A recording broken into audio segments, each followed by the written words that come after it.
Hello and welcome to this very special episode of Film East Chats from Lowestoft Film Festival. I'm Shelby Cooke, head curator and editor-in-chief at Film East. We're very excited to be working with Lowestoft Film Festival this year to bring you content before, during, and after the film festival. Lowestoft is Britain's most easternly film festival that brings together independent filmmakers and celebrates all things film and the industry as a whole.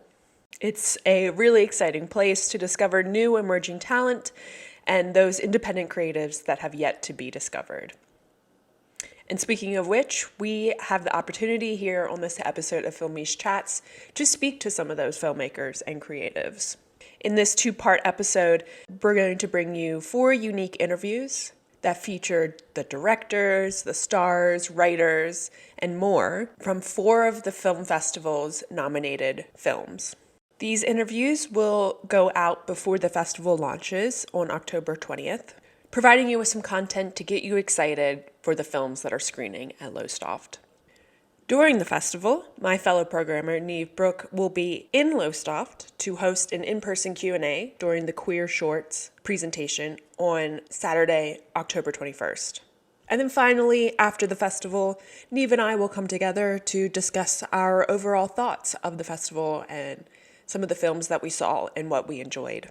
So do please enjoy this special episode featuring interviews from the creative teams behind the short films Jigging, Typical, I Am Light, and Beyond Desire. In this chat, I sat down with the creative team behind the short film I Am Light. I spoke with Julia Schonstadt, who is the film's director, cinematographer, and editor, as well as Belinda Fenty, who wrote the film as well as starred in it. I'm going to read the summary of the film that is presented by the creative team because I think it really encompasses the power of the film beyond anything more than what I could say. I Am Light is a cinematic short film that aims to create an emotional connection with the viewers and shed light on the experiences of Black people in the UK. Belinda was born and raised in London as the first generation born in the UK to parents from Barbados and Jamaica. Inspired by her personal experiences and her reflections on the murder of George Floyd, the film uses vignettes to showcase the joys and pains of life as a Black person in the UK. The film's message, A Black Lives Matter, is a powerful reminder of the ongoing struggle for racial justice and equality. By empowering and validating the experiences of Black people and creating empathy among viewers, I Am Light has the potential to spark important conversations and raise awareness about the experiences of Black people in the UK and around the world. From that summary, you can tell that this is a very important film that tackles relevant and pressing issues. In only 3.5 minutes, the film really summarizes the systematic racism that plagues the UK. The film is part of the Something Different strand at Lowestoft this year and will be screening on Sunday, October 22nd at Lowestoft's Center for Over 60s. This conversation is going to be presented a little bit differently than the other ones in the series, as we were unable to get Julia and Belinda together at the same time, but I really felt like it was important to get Belinda's perspective on this film just as much as it was important to get Julia's. So you'll hear me chatting one-on-one with Julia, followed by audio recordings of Belinda answering some of the questions that I posed to her. So without further ado, please enjoy this conversation with the creative team. Please enjoy this conversation with the creative team of I Am Light, Julia Schonstadt, and Belinda Fenty.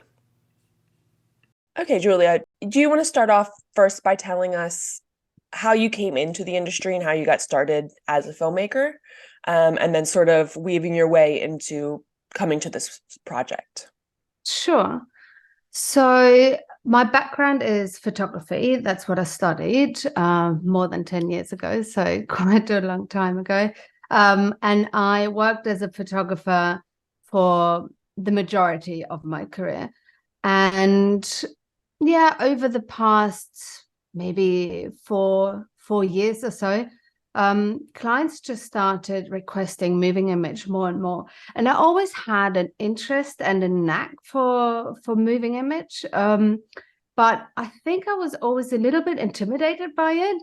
And it wasn't until a few years ago that I started taking it more seriously and working with it more professionally. And I mean, amazingly, in this day and age, the technology behind cameras and lighting, it's so accessible, and so much of it is similar to photography that transition was relatively easy for me. And once I started, I actually realized how so much of what seemed daunting to me in the beginning was actually very doable and achievable. And there's so much online learning material out there as well, so that it was easier than I had anticipated. And so I just very naturally and organically transitioned into working more with moving image. And now I actually have the majority of my clients in the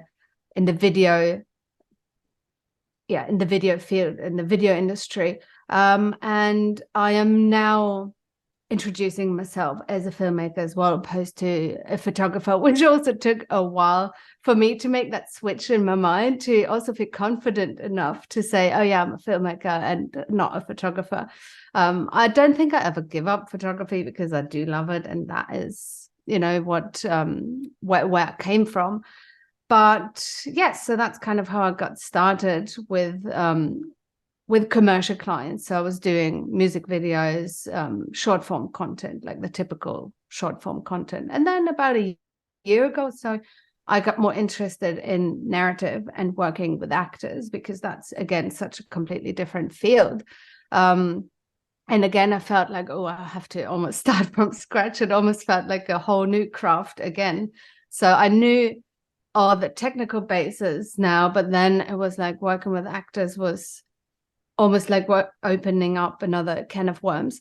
But that's how I got started, and that's where I'm now in my own journey, which I feel like is always evolving. And I Am Light is a project that I did about a year and a half ago or so with my very good friend Belinda, who is an actor. And we have, because she's an actor, I'm a filmmaker, like we've had this creative relationship and collaboration for a while. And we've always been playing around, trying different things, just creating little projects together. And so it was just a natural extension of that relationship that came to be when Belinda showed me the text she had written. That is the basis of I Am Light, which is, I'm not entirely sure about the length. I don't think it's longer than 3 minutes. It's a very short experimental film that is made up of vignettes, and that looks at the Black experience, if you can say that, from the lens of a young Black woman in the UK. So Belinda, I mean, she can obviously talk more and better about her own motivations and reasons as to why she was writing the piece. But if I'm not mistaken, she wrote it during that first major wave of protests in the UK during Black Lives Matter.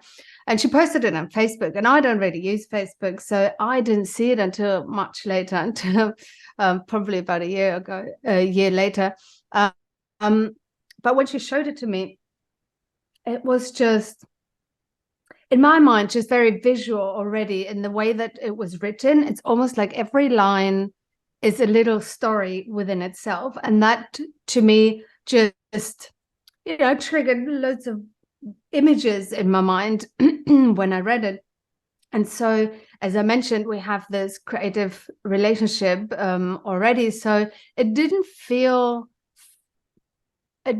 so different from other things we had done before. And this being, of course, a very personal project to her. But I think our friendship is probably the base of this project, rather than maybe the subject matter, the topic as such. I don't think as a white person I would have necessarily gone out and done a project of this kind just on my own, just because I feel, not because I don't think it's important, but because I think it's important that Black stories are told through Black voices. And in this very case, I just see myself as a vehicle or a tool to kind of carry that message and to help Belinda tell her story. So yes, I think our collaboration on this is definitely carried through by our friendship and by the trust, the inherent trust that we have for each other's craft as well. And it wasn't really until the editing came around where I felt, and that I thought was quite interesting in hindsight, where I really started to feel the weight of that responsibility for me as a white person to tackle a project like this, because that's when I was pulling all those different references, because the piece is very it lives a lot of all those different images that are cut in between the things that we shot. And you probably would have seen even a reduced version of this. The original version that we made had even more external references, but of course we had to make a festival version without any copyright claims. So yes, in the original there was even more of that in there. And so yeah, it wasn't really until then where Belinda and I really sat together and I was like asking her, is that okay? Does that feel right to you? And is that really representing what you are trying to say? Is that representative of your experience, of the experience of your people? Because obviously, I don't know. I can always only feel, emphasized to a certain degree. And I don't think it was until then that I really understood also the amount of trust she placed in me as a white person to help her tell that story. And I think that very much epitomizes the sort of, I don't want to say the motivation of what Black Lives Matter means in this setting of between white and Black people, is that it's this understanding and this collaboration of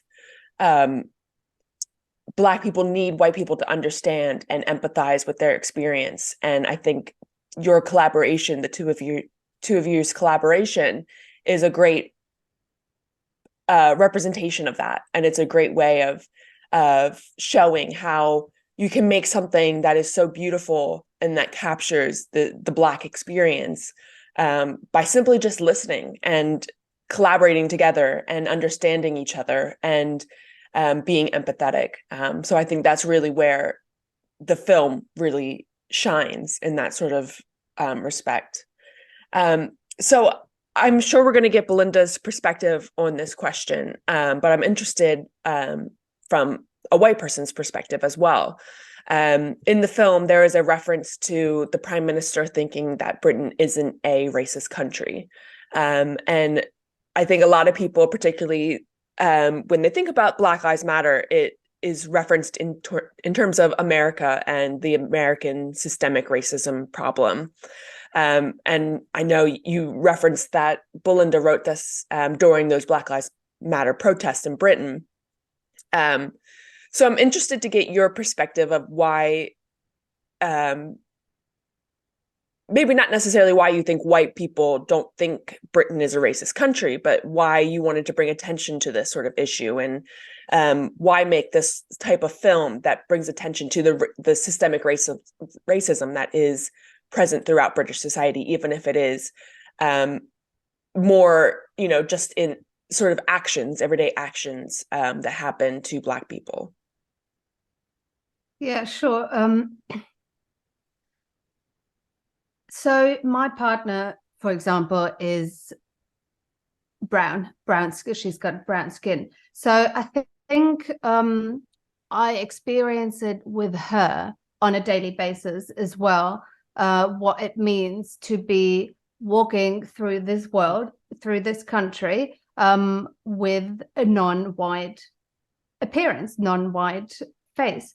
And it's being with her that's opened my eyes to a lot of the small things that I think typically white people don't really think about so much or pick up on. I think we can all agree on, that there's discrimination in let's say the justice system or large systems like that, but it's also the everyday small things that don't even cross our minds where racism essentially appears. And it can be from getting served at a bar or from crossing the street. She always says, like, a lot of times when we I don't know, check into a hotel or wait at a restaurant, and she feels like she's just being ignored, she comes to me and says, like, go and use your white privilege to get us in faster, and yeah, I think it's those little things that really opened my eyes to and mind to think about white privilege in a whole other dimension than I did before.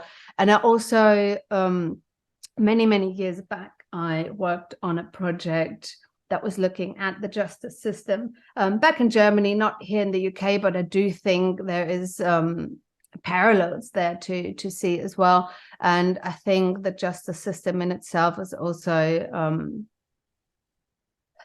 dangerous if you're not. It can be much more dangerous for you if you're not presenting as a white person, and the consequences of that can be so detrimental.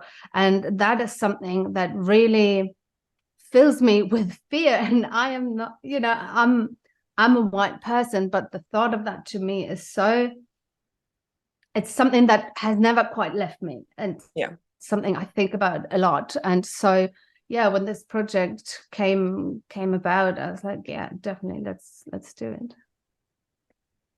Why did you want to go experimental with this particular story? I know you talked about that Belinda did have this sort of poem written already and this narrative written, but why present it in these sort of vignettes like you discussed, instead of having a very straightforward narrative with people talking back and forth and sharing that sort of dialogue? Yeah, I definitely wanted to stay as close as possible to the original form of the way it was written. And as I mentioned before, like each line, if you read the original, it's just like a little, to me, it feels like a little story within itself. And I didn't really want to stray too far from that way of telling the story, because I thought it was a very as like, again, for me, that was what sparked my inspiration and my interest in the very beginning. So it felt natural to stick with it. But the reason why I chose for Belinda to play out those different roles, because at the end of the day, it's written from her perspective. Her as the author is one person. It's a very personal experience that she talks about, but at the same time, it is also a very universal experience for a lot of Black people. So I chose to have her play those different roles within that one piece of film, in order to marry those two ideas, that it is her individual experience, but also that it is saying something much larger than one person's experience, and that it doesn't just exist in a vacuum. And when we got the other actors on set, because there's a few other people who support the story as well, everyone was they were all discussing the stories and the script, and everyone had something to add, because everyone had experienced something and like this in one way or another, and seeing that conversation flourish between the cast, that made me think that was the right decision to kind of bring those two ends of the spectrum together. Yeah. What do you hope audiences take away from the film? So I think I don't usually create something in order to please anyone else or to make a film or any project with an audience in mind. First off, it's always something that comes from a desire inside of me to create something, right? But of course, it is a gift and a bonus if other people can relate to it as well. I think that is that's the most important thing to me, that it's something I want to do and that I want to create. On the one hand, of course, I want it to be a reminder for people who might not be thinking about those things on a daily basis, that, you know, there's still a lot of work to do. And even for some people, maybe just to open their eyes and their minds to those questions as well. But I think more than that, for me, it has now become a project that I really hope so dearly that people who have that shared experience as well, that they feel represented in that, and that they feel this is an authentic representation of some of their experience as well, and that they feel like we are listening. And by we, I say me. Well, of course I can just speak for myself as an individual, but as a white person as well, that I am here to listen, we are here to listen. And it's about that, yeah, that collaboration between black and white as well, that can, yeah, bring out projects like that. And that kind of brings the two together, which is exactly what would be the beautiful ideal. And then we wouldn't have stories like this to tell if it really was like that. So I think that is mostly what I would like this project to stand for. That's great. So the final question that I have been asking all of the people that we've been interviewing. So Film East works with a lot of young people that are interested in film, and we're not necessarily a filmmaking organization, but we do often get people coming to us asking, like, how do I get started? How do I make my first film?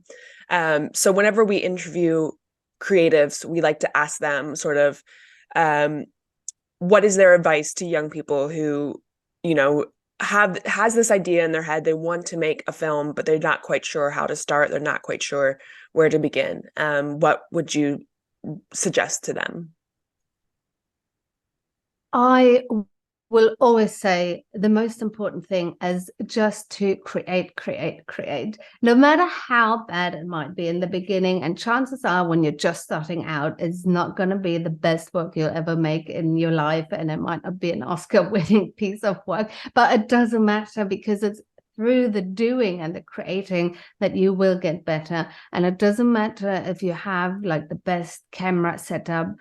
It doesn't matter, especially in the beginning. Later on, I do think having quality of production will make a difference. And I know there's a lot of voices out there who always say, oh yeah, if you have an iPhone, you can shoot a feature film, and you know, you can completely compete with like all the other films out there. I don't think that's not all the truth to it. But I think in the beginning, the most important thing is that you get started, because you won't learn more in any other.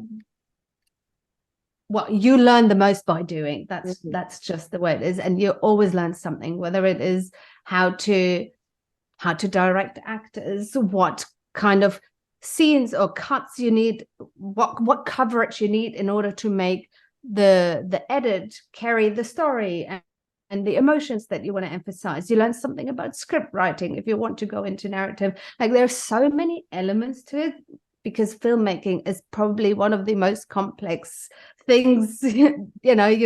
Well, it was for me one of the most complex things to deal with in my creative journey. So no doubt there will be tons of things you learn when you just get going, and that in the beginning might as well just be an iPhone. So create is my advice. Absolutely. So thank you so much, Julia, for taking the time today to talk with us.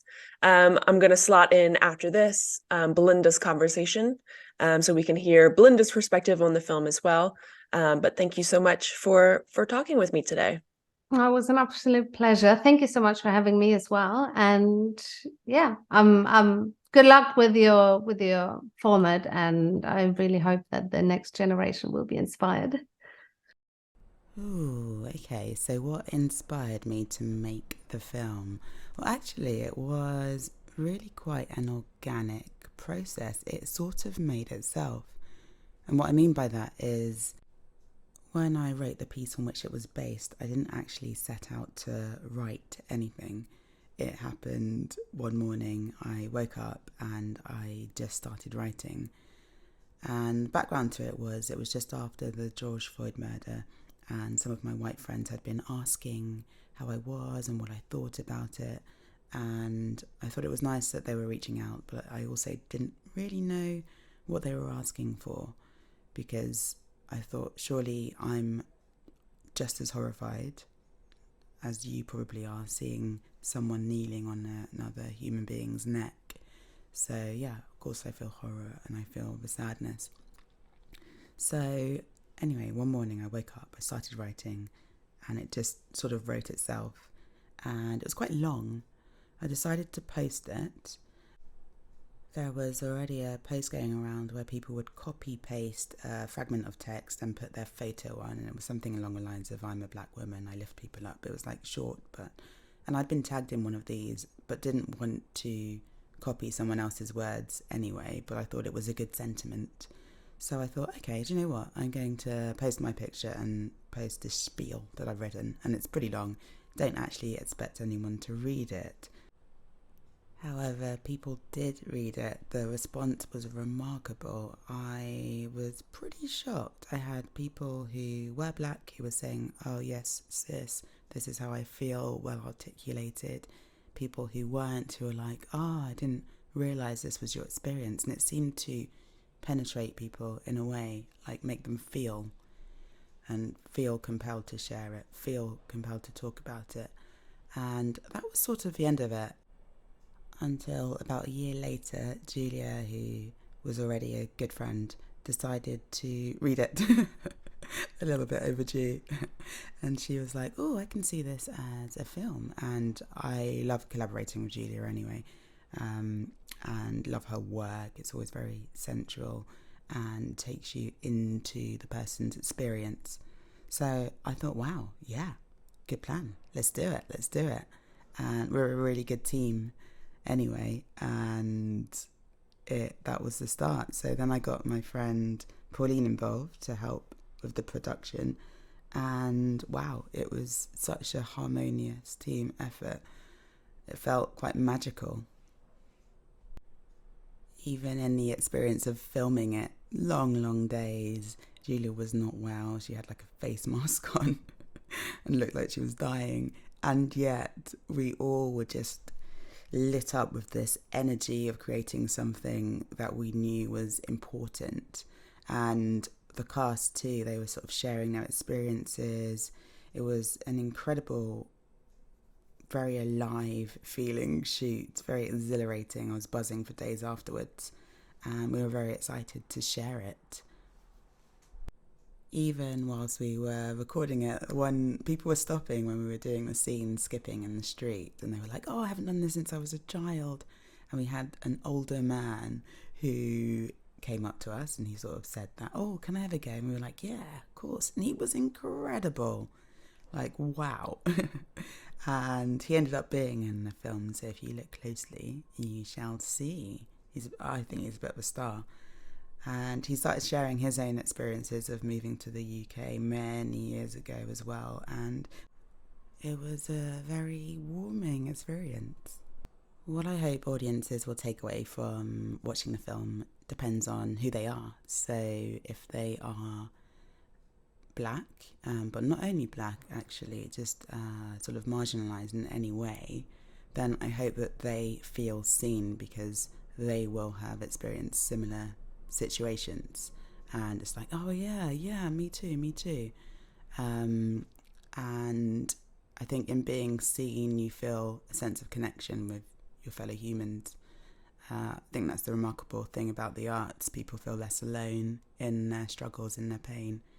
And if they do not identify with the themes directly or don't have any lived experience of it, I hope that suddenly they sort of get a feeling of what that might be like. They get a sort of insider's view. And and very much a feeling. That's what's important, because I think if you feel things, it has more impact on you than if you think things. And also, I hope that if they kind of see black as one thing, they realise that it isn't actually a monolith, that we are human and individual, and see that side. And then the other thing is, a lot of people have thought, oh, right, but the UK is not racist. And even our government says it, right? Or says, oh, the UK is the best place to live if you're black or any other non-white colour, any other global majority colour. And, okay, so maybe that's true, maybe. However, it doesn't mean that there isn't a lot of suffering going on. It doesn't mean that there isn't a lot of racism, systemic issues that need change, need to be addressed. In seeing it and seeing that, look, oh, here's this film that's happened here in the UK, and I live in the UK, and I didn't realise that people experience this. I hope that suddenly they have some insight, and maybe feel motivated to educate themselves, to read, to get involved in making positive differences, to address their own biases as well. I think the first step to change is awareness, and in seeing the film, they might become cognizant of some of the issues that we face. But ideally, do some of their own reading. I would recommend Brit-ish by Afua Hirsch, and also the classic Why I'm No Longer Talking to White People About Race. Thank you very much.